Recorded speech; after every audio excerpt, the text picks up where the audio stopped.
Hi! In front of me is Motorola Moto G23, and today I would like to show you how you can switch on or off automatic screen rotation on this Motorola.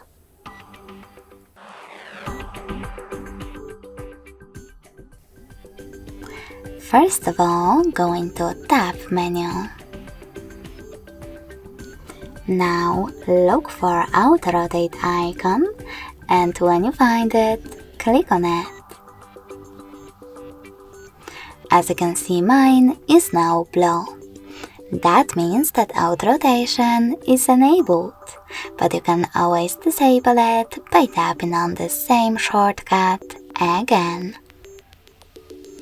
If you want to, you can always go into Devices settings instead. Tap on Display and scroll down.